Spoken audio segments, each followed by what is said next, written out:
Hello, everybody, and welcome to another My Music. Now, today, my special guest is Brian, who's coming all the way from where? Where are you coming from? Hi, Graham. How are you doing? Thanks for having me on the show. I'm based in a place called Cove in Ireland. Oh, lovely. Very nice. Gorgeous. Very nice indeed. And I can see that you've come prepared. You've brought a wall full of guitars, etc., with you. They live with me. This is actually my little studio that I produce in and work in and do the writing and various other things. So this is basically my man cave where I escaped to. I love that. I love that. And we will be coming back to talk to Brian about his man cave and what he's been up to all of these years writing music. Straight after this. Keep on, don't stop.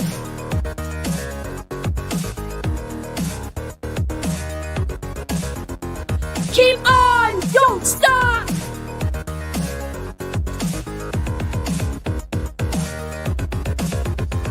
Keep on, don't stop.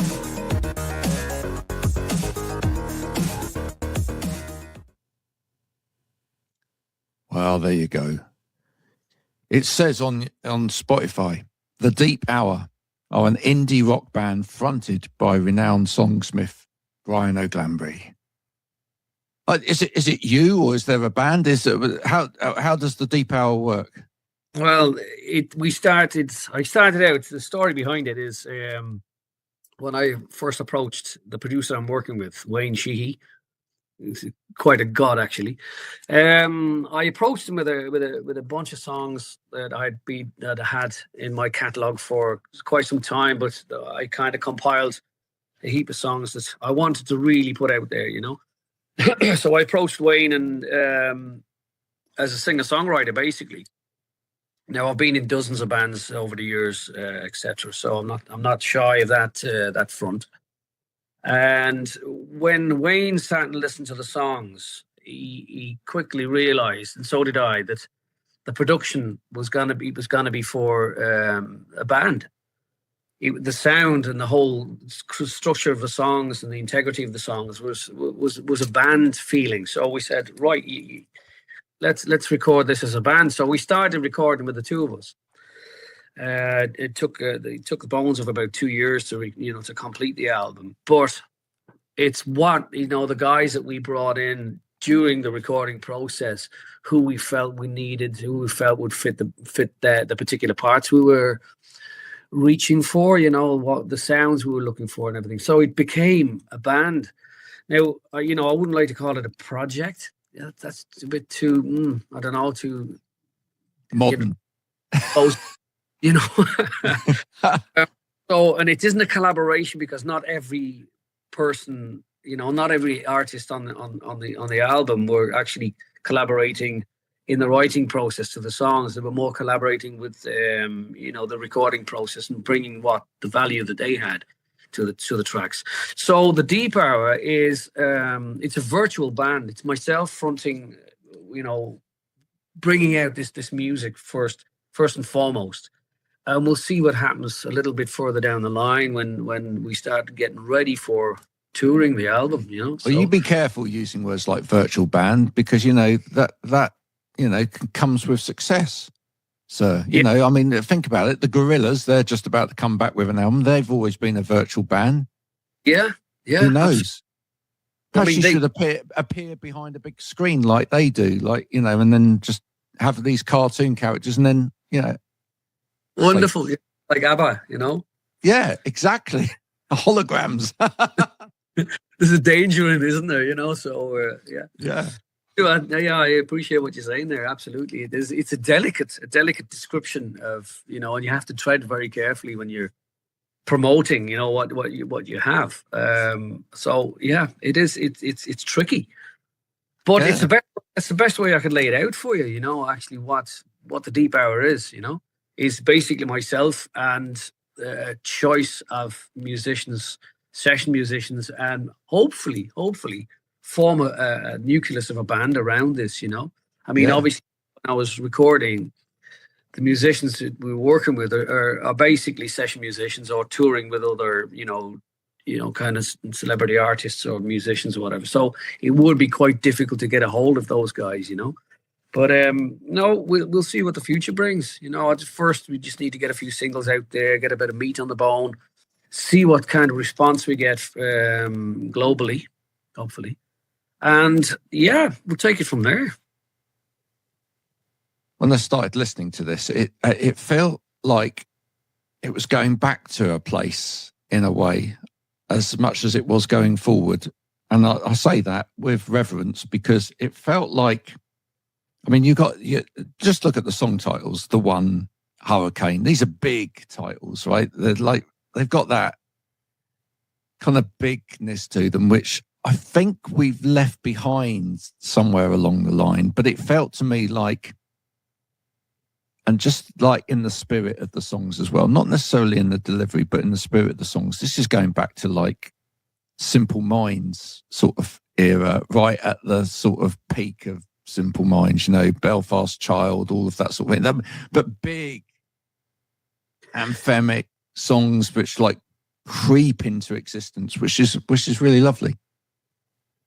Yeah, that's a great description, actually. They are quite epic, and to be honest, everything about the album is epic. The production, the writing process, that whole collection of songs has that thread all the way through it.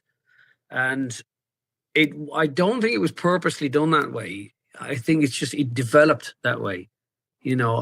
A lot of the songs I've written down the years have all turned out that way, so that's probably part of my DNA, and which feeds into the production process. And again, the finishing off process, the last mixing process, again, to use that word. They do. The names of the songs actually say exactly what the song is, So when you read through the structure of the album and all the songs on in order, it reads like a film title, like the credits going up at the end, coming down or whatever. So there's definitely an epic cinematic thread all the way through the stuff that I release. Do you know what I mean by that's kind of got lost in recent years, in as much as I feel like a lot of bands have tried to put like very long titles on songs or be quite clever with songs or whatever, or there's not been this detail to attention of like the whole song. It's been more centered around a moment in the song which has been repeated, etc. This idea of like building a story in a song and making that anthem and making it feel like when you've written, whilst you're writing that song, that you can almost feel yourself standing on stage with the crowd taking that song somewhere, right? That uplifting together. I'm not saying that's completely gone from everyone and you're the only one doing it, but that I just feel like there's been, a move towards sort of like more the performance for tech as away from stage, if you know what I mean. This is like, how is this going to respond like when people are floating through Instagram with their thumb, as opposed to this is how this I can feel this building to an epic stage thing here. Yeah, exactly. I mean, it has. You're dead right what you're saying. It has those kind of impact titles have been overlooked or skipped over a couple of generations. Now, I could say, maybe I'm rather old school in terms of like bringing out an album. Most artists these days are dropping singles, single, yeah, and then be in the middle of it. I started this as an album, because it has, a concept thread all the way through it, and to highlight that, is to find the epic title for each track, and it's a one word or two words, snap like that carries the power or the hit that you really want to give, hand over to your audience. Now, I didn't purposely aim for that. It's just the way I work. It's just the way that it's developed. But no, you're right. It seems to, there's a lot of the industry and people floating around. They seem to have lost their way in terms of traditional response and traditional release.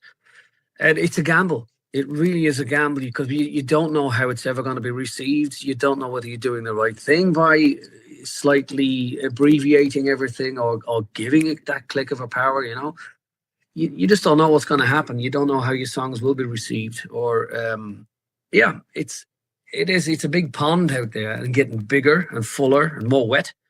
There's a lot of rain falling into it on a daily basis. So do you know what I think's really interesting about it though, Brian, is when you then look at, like, I don't know whether you've seen any of these, but there's loads of them about and they're quite interesting if you can find them. When you look at like youngsters then being exposed to those moments from the past on like YouTube channels or on TikTok or whatever, and they're doing like response videos to classic moments where these big songs are delivered on stage by artists in a big way. They're blown out of their minds. They're honest to goodness blown out of their minds, right? I sat and watched one the other day which was two guys watching Live Aid, right? Watching that Freddie Mercury moment, and they were like, they just could not believe what they were seeing, right? And it was funny for me because I'd kind of grown up with Queen and Freddie Mercury, and I'd grown up with a lot of those artists that were then appearing on stage at Live Aid, and you felt in a way that you kind of knew them because they were always there in your sort of psyche and whatever. So whilst those were amazing moments, yeah, and again with like the Free Nelson Mandela concert when Peter Gabriel and Simple Minds came on stage and did Biko, things like that, those moments, right? You kind of knew that it was coming because you knew what these artists were capable of, and you knew that they would step up in that moment and they would deliver something otherworldly, right? But youngsters today, I feel like a lot of them, because they haven't necessarily seen that from their peers delivered on stage and whatever, they are absolutely blown away, right? Maybe there's something to hope for there. Maybe there's something that actually these youngsters do want this stuff. They do, they are capable of listening to more than 30 seconds of a song as a soundbite. They are capable of diving into an album, being emotionally drawn by an album, because we ultimately people haven't changed that much, surely. I know culture and tech and everything else has changed and whatever, but surely at the end of it, we're all capable of feeling that emotion. We're all capable of sitting in that space and actually absorbing that. I believe we are, right? We've not been, I think with youngsters, they've not necessarily been exposed to it. Maybe the great news for you is that maybe actually some youngsters actually want to bring that back. So maybe there's a whole new audience out there for you. Exactly. That's a great point. And it's also something I'm aiming for, is that, that legacy influence that was, when that was all laid like tarmac back in the 80s, back in the 90s, and it just doesn't go away. It's got so much influence, so much energy, so much power, and it reflects every time through each generation. And as you say, you were around in those, you were there to witness all of that. And so was I, and that stays with you.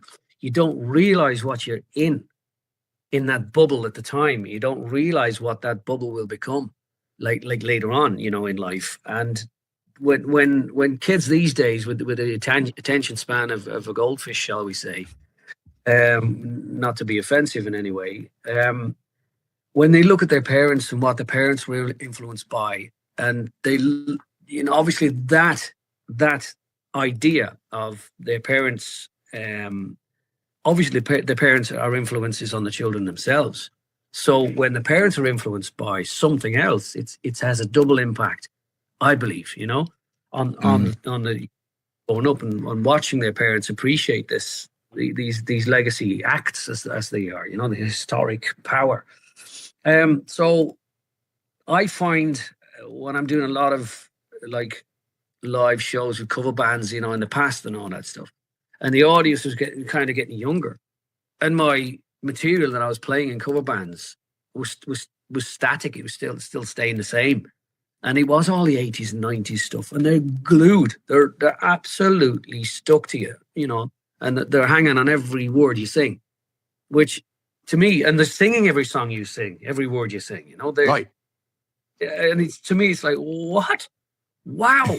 How do these, 20-year-olds know these songs, But it just shows, the influence and power that legacy has kind of left. So indeed, because me and my influences and my songwriting techniques and style have grown through those generations, that's kind of embedded into me. That's kind of in my DNA, shall I say. So as I'm writing and producing, that's all pouring out. And hopefully, with a little help from Spotify and God, it will, stick.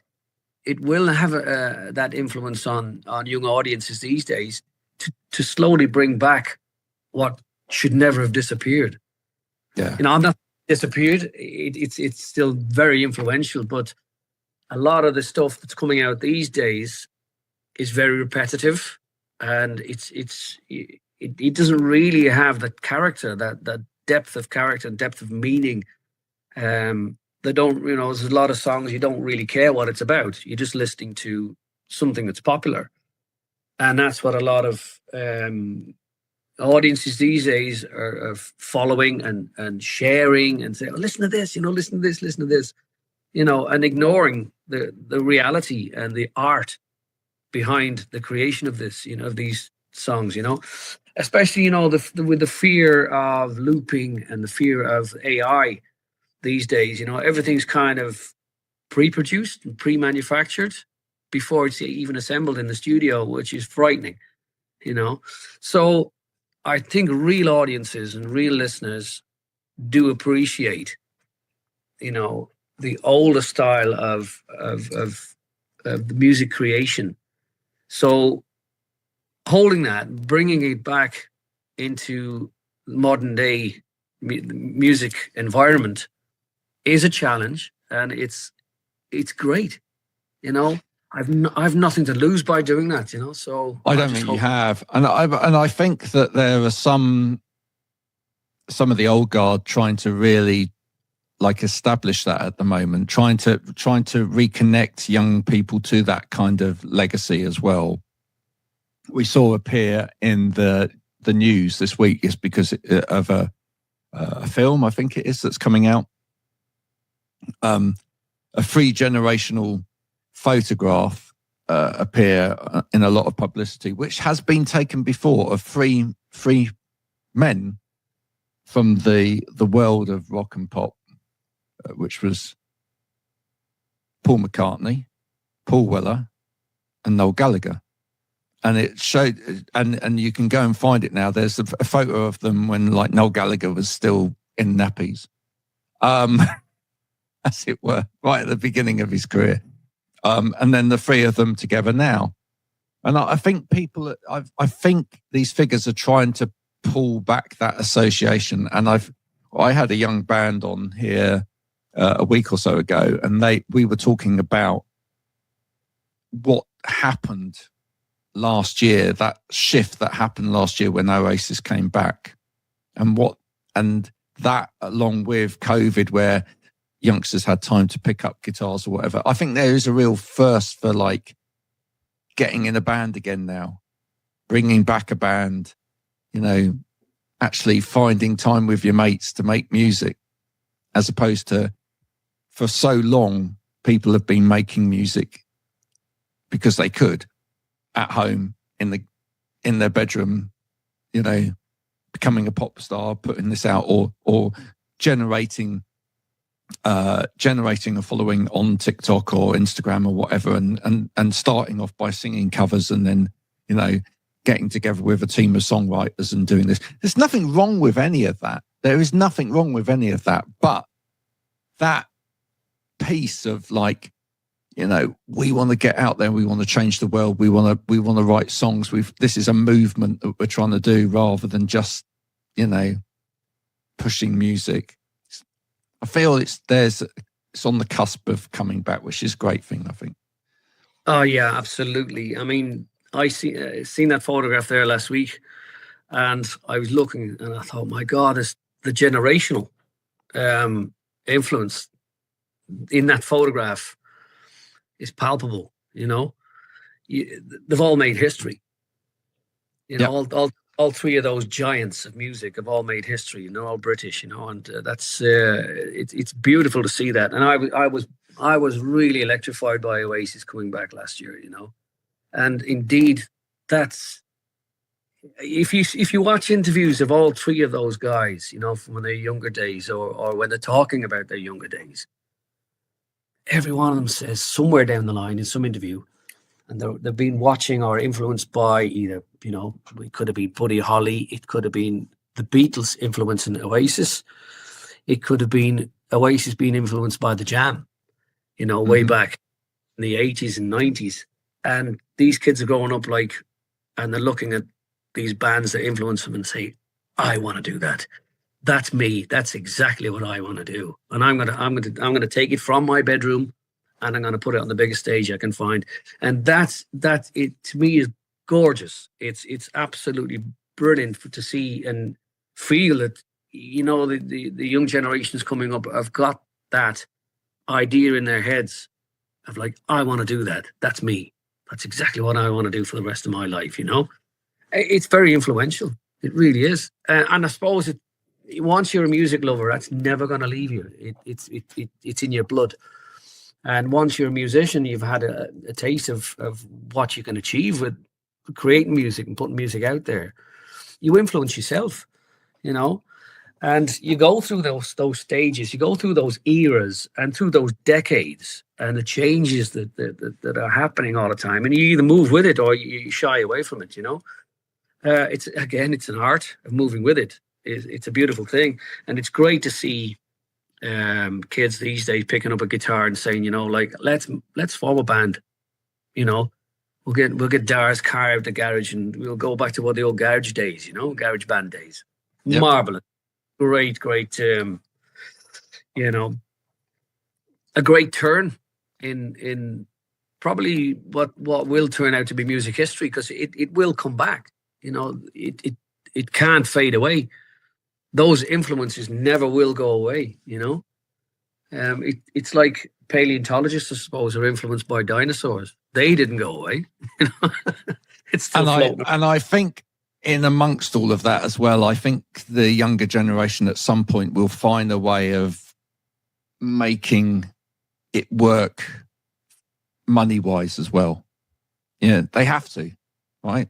Somewhere along the line, some people are doing a great job of shouting about it at the moment and beginning to get the interest of people. I mean, Kate Nash, bless her, is doing a great job going into Parliament, shouting about it, explaining this to politicians to say, we're literally on our knees here.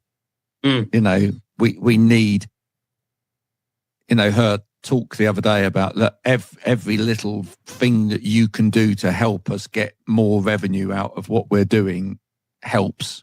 You just don't understand how close it is at the moment to a lot of musicians having to give up because they just can't make enough money out of it. You know, there was a clip of Garbage touring in North America towards the end. I think it was towards the end of last year, where Shirley has to announce from the stage, we won't be touring here again. We can't afford to tour here again. You know? Yeah, heartbreaking. It is, and that's a band that have had great success. You know, with one of the world's best producer drummers. You know, and people need to think about this. If people at that stage can't do it, then who else is going to be? You know, what chance have any of the other bands got of doing that as well? So I just hope that at some point people do take notice and realise that actually this thing that people might see as just a commodity, which is music, and it comes out of the little speaker at the corner of your room and whatever, and you can just shuffle and decide what on earth you want out of it. It's not just a commodity. And if we're not careful, we'll lose it, you know? Yeah. And we'll be losing so much more than that as well. You know, it's what it does for people. It's what it, you know, it actually keeps the wheels of, I know this because of my job that I do. It keeps the wheels of industry turning, right? You talk to any group of people in a warehouse or even people working in offices or whatever, and you say, right, do you listen to music during the day? Yes. I couldn't get through without music. I couldn't be motivated without music. I couldn't, you know, a lot of my social life is centered around me. Do people not understand what would actually happen to society if musicians weren't there? I don't think they actually do. Exactly. You know? It's like that old saying, you know, if what would happen to the world if bees kind of, you know, left, and we had no bees left anymore, and people say, oh, so what, you know, the planet will die. It's the same. It's quite a big thing. Yeah, massive, huge. And people overlook that because it sounds so simple, but when you put it into reality, it's absolutely right what you're saying. If music does start fading away, which if you look at it in a detailed way, it had a huge dip. And that's getting back to where you're talking about the young kids these days making the music in their bedrooms and thinking or calling themselves a music producer. Far, far from the point, you know. These aren't music producers. They produce music, but a music producer is something completely different. And if we don't embrace and keep a hold of good music producers, that's going to be the end of everything. So producers need to be nurtured. They need not nurtured, but they need to be, you know, fed, and they need to put food on the table. So we need to keep working with these guys because they are damned incredible. You know, the album I've just produced, I'm just bringing out now, wouldn't be anywhere as close to the values that it has without my producer Wayne Sheehy. And Wayne's been around for, you know, a lot longer than I have, and he's traveled the world, and his depth of experience, depth of knowledge is terrifying, you know. I mean, the guy's worked with the likes of, you know, Ronnie Wood. He was Ronnie Wood's drummer for years, Hot House Flowers, Robert Palmer. The list is endless, you know. And if you take that element out of it, what do you have? You know, you've got this wishy-washy kind of guesswork. You know, what okay, musicians are great, but they're not great producers, you know. So it has to be, you know, that has to remain, you know, the production value of music. I mean, I love EDM, you know. You look at my influences, they go from Bleeding Sade to you know, Chainsaw Death, you know, that kind of influence. But look at EDM, and there are wishy-washy lads, you know, that put stuff out there, and there's all different types of EDM. But the real good producers, the gigs they do, the concerts they put on are incredible. They're mind-blowing. When you see what happens in Ibiza and places like that, you see the shows these guys put on. And that's real production value, and the sounds they create. And they're always looking for new sound or actually manufacturing and generating new sounds. I mean, look at Deadmau5. He's a pioneer of new sound. Moby, you know, they're bringing these new sounds into the production field all the time. You know, without these kind of people, you know, that level of art and depth of passion for the art, it would fade away. You know, so you know that feeds into what we were saying earlier on about looking to your peers. What influences you? Who's influenced you, and why? You know, so that all feeds into what you're saying now. And what is scary is the speed of technology and how we're going to embrace that and how we're going to deal with it. And, you know, it will work eventually. But a little story here, in the 90s, I was signed to EMI with one of the first bands I was playing with, which was fantastic. And we hovered around the early 90s, just as the Manchester era was kicking off, which was brilliant, you know. And then that was the turn of like the digital era. It was like this transition into from analog into digital. Record companies hadn't a clue how to handle that. How do we format this? How do we market it? You know, blah blah. So what happened was they took a lot of bands that weren't really making the money or that actually costing them money and ditched them, you know, or put them on a shelf. We'll deal with you later. You know, that's destroying the art, you know, because record companies didn't know what to do with the technology. Fast forward that, I suppose, another 15, 18 years. I went through all kinds of transitions, and I came in. I had another band, another signing with EMI again. Would you believe? That's when I lived in Amsterdam in the Netherlands. Just at the cusp at that time, when music was being streamed. You know, Napster, LimeWire, all these. Yeah. Oh my word. Yeah, exactly. Which then transitioned and morphed into Spotify. You know, so Yeah. when you look at their, you know, the integrity of those guys, what they done. So again, what we had was all the record companies and producers and everything didn't know how to handle this. They were thinking, oh God, all our money's being, all our music and money's being streamed, it's being given away.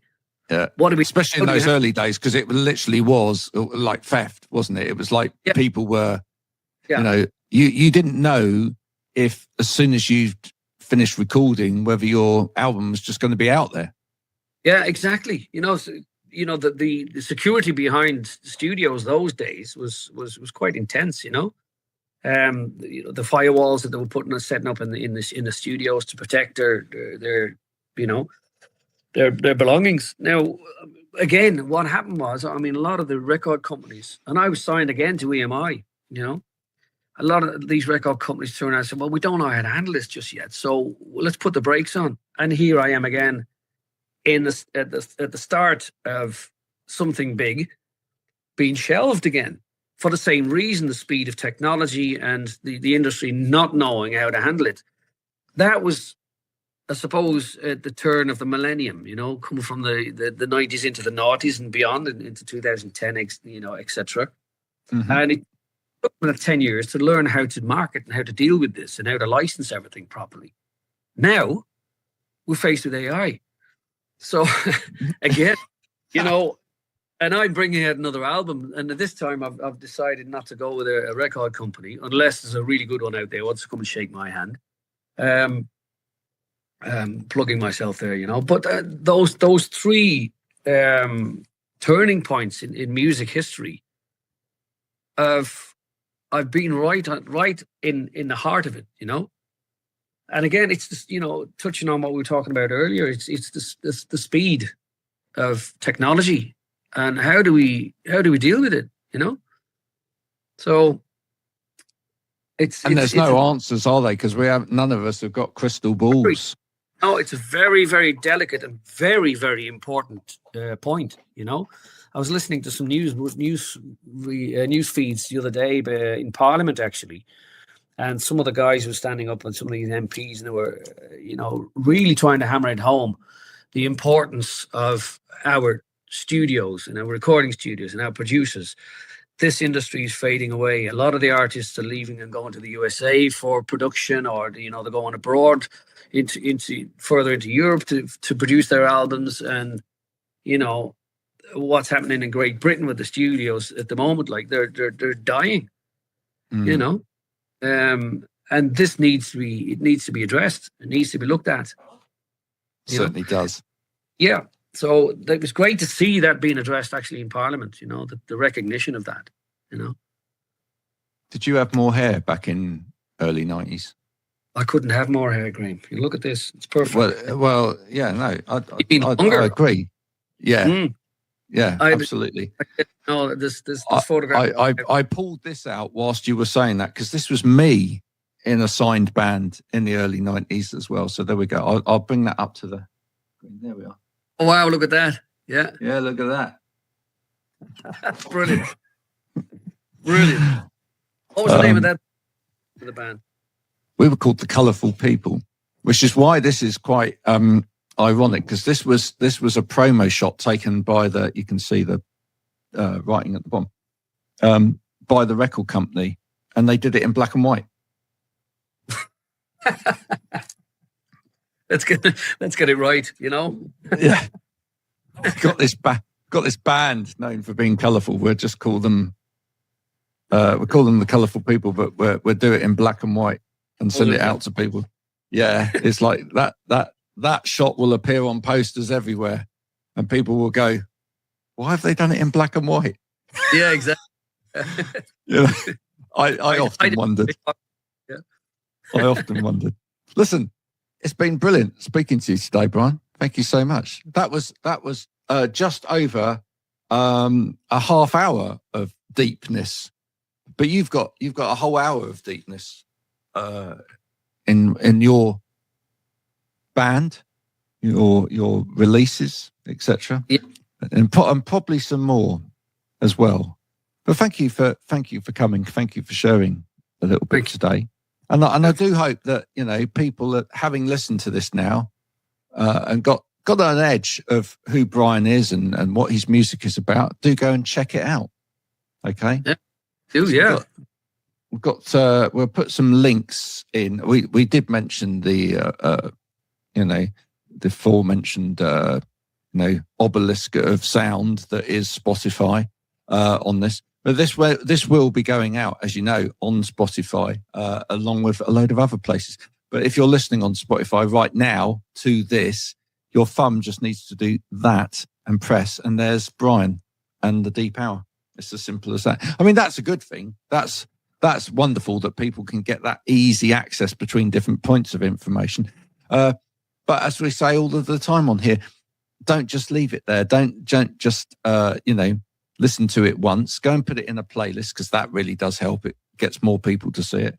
And then if you see Brian out and about, buy him a coffee. If he's in the supermarket, buy his groceries for him, as I keep telling people.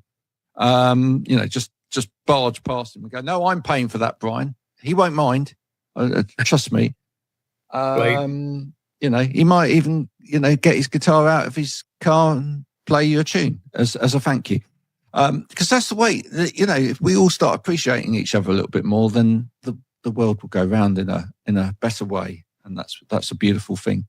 So thank you, Brian, for coming on today. And thank you, all of you, for listening. Thanks for as listening. Always. Tuning in. Yeah. Yeah, no, thank you. We've got to appreciate the audience, because, there's so much that they could listen to out there these days. There's so much music, there's so many podcasts, there's so whatever. So every time I always say this, I absolutely appreciate every single one of you that takes a moment to stop in your day and listen to this. Okay. I know how much hard work it is making it, and I appreciate how hard it is to listen to it as well. So, I mean, hopefully it's a pleasure. We'll be back soon with more of my music. But until then, from Brian and myself, bye for now. Bye for now. Thank you, Graham.